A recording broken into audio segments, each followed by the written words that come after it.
Hi guys, welcome to London Lips YouTube channel. Welcome if you're new and welcome if you are not. Don't forget to press subscribe on your way in and don't forget to like the video. So guys, today we're going to be doing something a little bit different. Today we're going to be putting the music industry on trial, and the first person in the music industry that we're going to be putting on trial is actually Michael Jackson. We're going to be talking about the Michael Jackson case and seeing what all you guys think. Now, some of you guys will be upset by this topic, and here on London Lips YouTube channel, some things we do talk about, they are, make are topics that some people will get upset about. But we're here to discuss things, and that's one of the things that this channel will always do. We talk about things. And in light of the amount of music artists who have been convicted and accused of things now, I think it's only right that we talk about this case. We have to talk about this case, and we have to talk about, now we know so many of these music industry artists have been convicted of all these crimes. Are we sure that we can honestly sit here and say Michael Jackson was actually innocent? So, well, first we're going to start off talking a little bit about Neverland. And we're going to talk about why a man as old as this was able to basically tell everybody that he didn't live his childhood and he's reliving his childhood. And we're going to have to talk about this. We're going to talk about Neverland, the monkey, having sleepovers with children. We're going to talk about this because it's important. I mean, it's 2022 now, and if a guy said, he didn't enjoy his childhood, he didn't get to have fun because he was, building a career when he was young. So he's now made this theme park that basically, appeals to children, and he's going to have child guests and hang out with children at this theme park. Right now in 2022, does that sound right to you? Does that sound normal to you, or does that sound highly, highly suspicious? What do you guys think? I mean, it's 2022. Is that normal?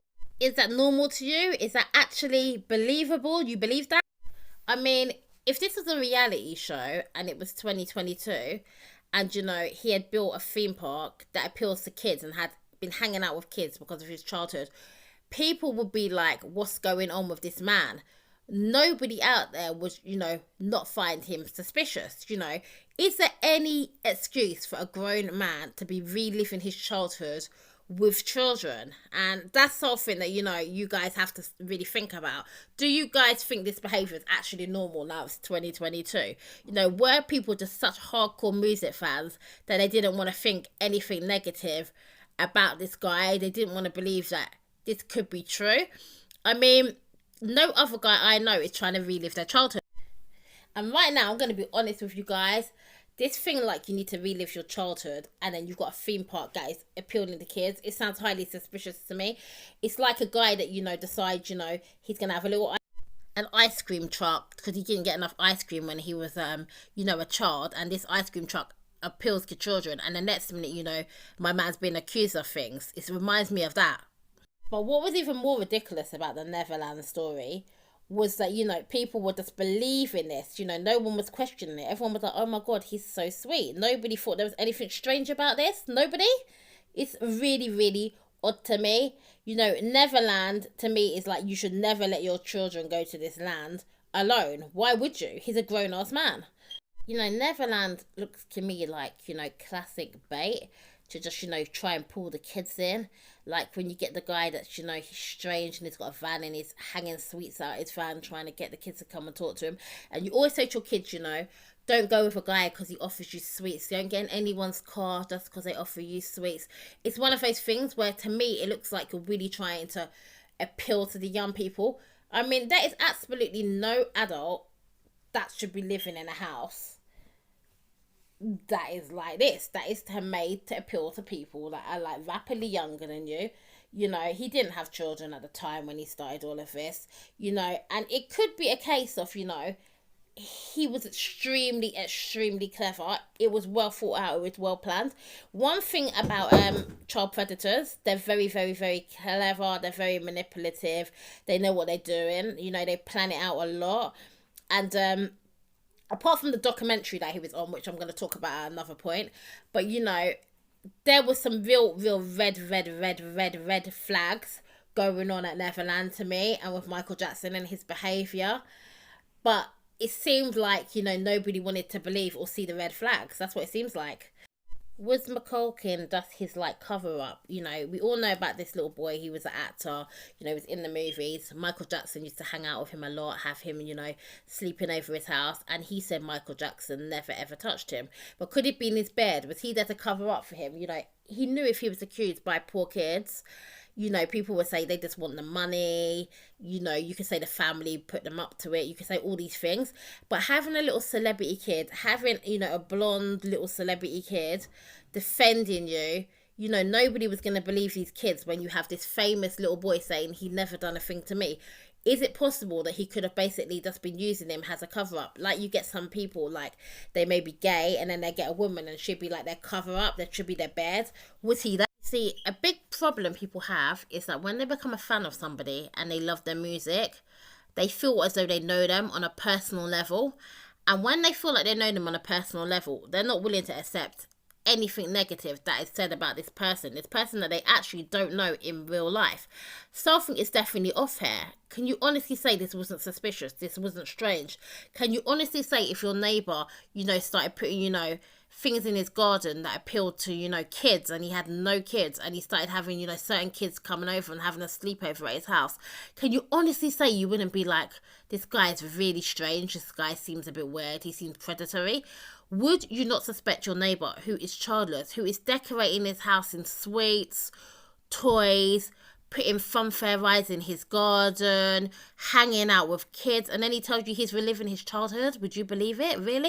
Michael Jackson allegedly had this bell in his house. So when he was having the sleepovers with the kids, when one of the staff members was coming towards the room he was in, from quite a far distance, this bell would ring and it would alert him that the staff members are coming towards the room. Why would he need that?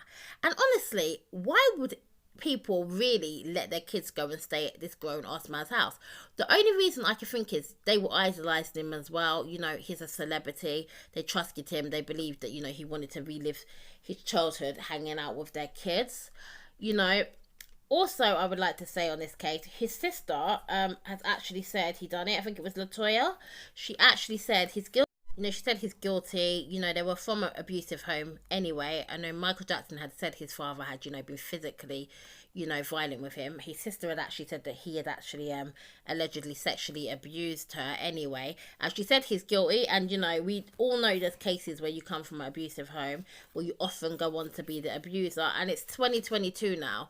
And we can't be stupid and we can't be starstruck. And we've got to seriously consider if he done it.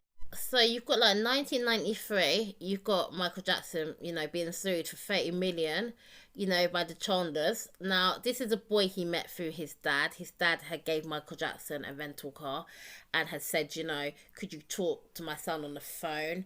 And obviously Michael Jackson began to have these sleepovers with his son. He had the family over and he would sleep in the bedroom with the boy. He was accused of sexual battery, seduction, willful misconduct, intentional infliction of emotional distress, fraud and negligence. Then in 1993, then again, another one of his former employees, he's accused of basically abusing the maid's son. So he's accused again in 2003 by another child.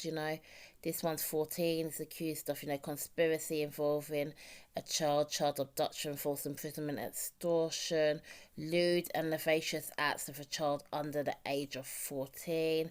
So there's 3 cases right there in 2003. When he was eventually on trial, several young people actually, stood up for him and said they slept in his bed and he hadn't done anything with them, and one boy slept in his bed 20 times. But, the maid said she had actually seen Michael Jackson actually showering with that boy. Now, at the end of the day, I can't see why any big man is sleeping in a bed with children.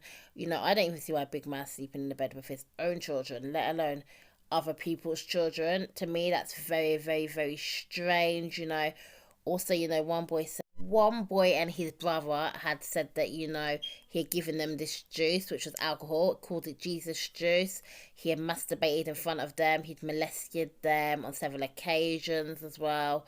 So, he was accused a lot of times. But when the real shocker came was when he actually decided to come on TV and he'd done this show. And it was so incriminating. It was crazy.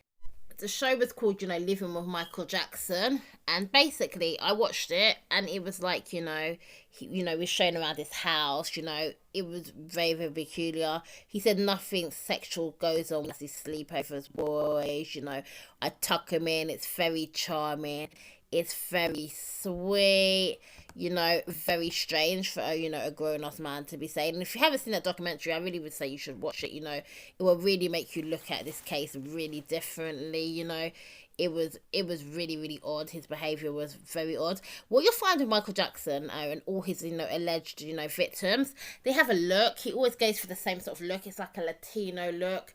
They all seem to be the same. It's almost like, there's this look that he keeps going for in children. And it's also a look that he seemed to have, try to give to himself as well. In like 1994, Michael Jackson, he paid out like 22 million in, out of court settlements on these molestation charges. And, he gave the kids a trust fund, to me suspicious. Like, why would you want to pay for innocent? It's not like he didn't have, the top lawyers. It was a bit weird that he was paying out this money. There's also another time he was accused, a 10-year-old, who was in Pepsi commercials, said that Michael Jackson had abused him over 100 times over a 4-year period. So that's another case. He'd done repeated acts of sexual abuse allegedly against him, and he brainwashed him into believing they were in love as well. So that's another case. You have to question why all these cases come in, Michael Jackson's direction. You do actually have to question that. So guys, we've looked at the Michael Jackson case. It's up to you to make your own personal decision whether you think Michael Jackson was guilty or innocent. If you think he was guilty of some of the cases, maybe not all of them. Only you know what you think. I know what I think. I think it's very questionable as to why a big man is hanging out with the kids. Do I think he's innocent? If I was on the jury, I wouldn't have found Michael Jackson innocent. No, I definitely wouldn't have. I would not have, no. We as a society, we've just got to do better to protect kids. We can't just be, trusting somebody just because they're famous or they're known. We've got to do better as a whole and protect kids. Because, we can't have these cases just continuing, Anyway, guys, thanks so much for listening and for watching. All this week, we're going to be, putting the music industry on trial. We've got other cases we're going to be looking at. We're going to be looking at people like T.I. We're going to be looking at Trey Songz. We're looking at R. Kelly, Chris Stokes, Marcus Houston. We're going to be looking at a lot of people this week. Thanks so much, guys, for listening. Don't forget to like and subscribe. I'll see you in the next video. Hope you all stay safe and enjoy your day.